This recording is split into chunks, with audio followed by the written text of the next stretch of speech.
जय जय श्री सीताराम। आज का लेख, आज का वीडियो उन व्यक्ति के लिए है जो व्यक्ति 200 रुपये से लेकर 1000 रुपये प्रतिदिन कमा पाते हैं।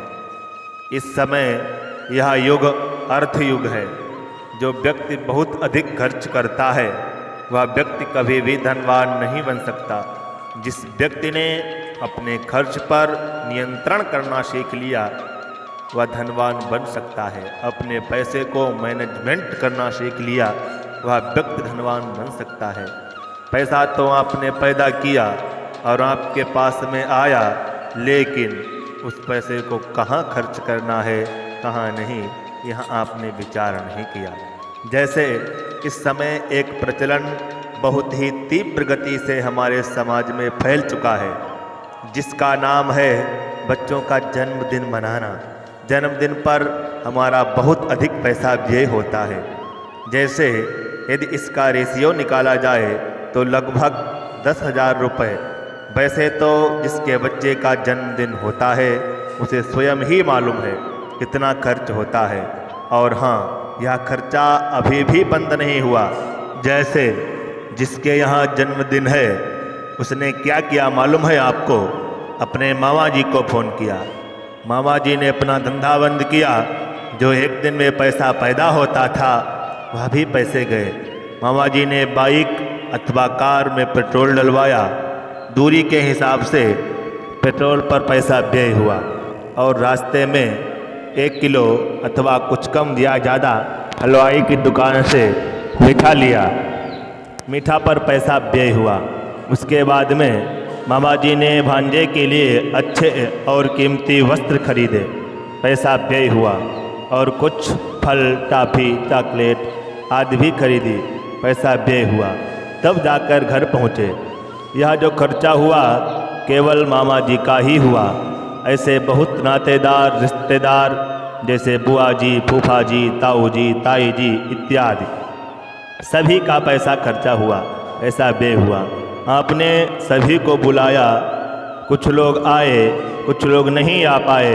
जो लोग आए उनकी तो प्रशंसा हुई, जो लोग नहीं आ पाए उनकी तो नाराज़गी हुई। अच्छा, हम भी नहीं जाएंगे, हमारे यहाँ नहीं आए। तरह तरह के विचार मन में आने लगे।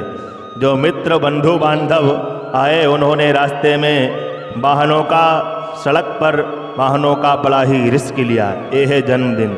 कई बार मैंने सुना भी है कि सड़क दुर्घटना में मृत्यु हुई।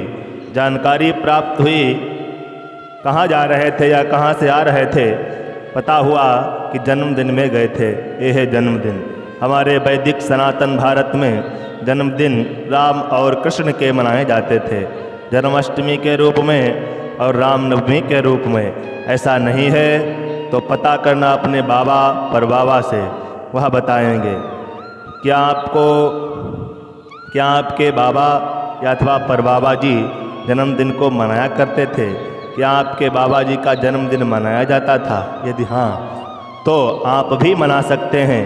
लेकिन कैसे? मैंने देखा है अब भी लोग बनाते हैं। घरों में थोड़े से आटा के गुलगुला इत्यादि बना लिए। जिसका जन्मदिन उसको दूध पिला दिया, तिलक लगा दिया, बड़ों ने आशीर्वाद दे दिया, हो गया जन्मदिन। ना कि आज के जैसा बच्चों का 1 साल का जीवन कम हुआ और आप बड़े खुश हैं। ऐसे खुश नहीं, कैसे? अच्छे से केक को काटा, एक दूसरे के मुख पर लगाया। उसमें जो मोमबत्तियाँ जल रही थी, बच्चे से कहा इसमें फूंक मार दो और बुझा दो।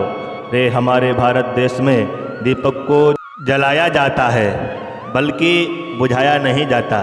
दीपक को जलाना चाहिए और बच्चे से कहा जाता है दीपक को बुझा दो। अरे हमारे भारत देश में दीपक में थोड़ी सी हवा भी लग रही है तो हम भारतीय उस दीपक को अपने हाथों से ढक लेते हैं। बच्चों से कहते हैं दीपक को बुझा दो, गुब्बारों को फोड़ दो। छोटा सा बच्चा यदि गुब्बारों से खेल रहा है, यदि किसी कारणवश वह फूट गया तो वह बच्चा रोने लगता है और हमारे यहाँ फोड़ दिए जाते हैं। और हाँ, ये तो एक बच्चे का ही जन्मदिन है, मनाने का खर्चा हुआ। जिसके यहाँ 3, 4, 5, 7 अथवा उससे ज़्यादा हैं तो आप जानकारी कर ही सकते हैं कितना खर्चा होगा। ऐसे ही समाज में अनेक परंपराएं फैली हुई हैं जिसके कारण व्यक्ति का बहुत अधिक पैसा खर्च होता है, वह धनहीन हो जाता है। निजी विचार।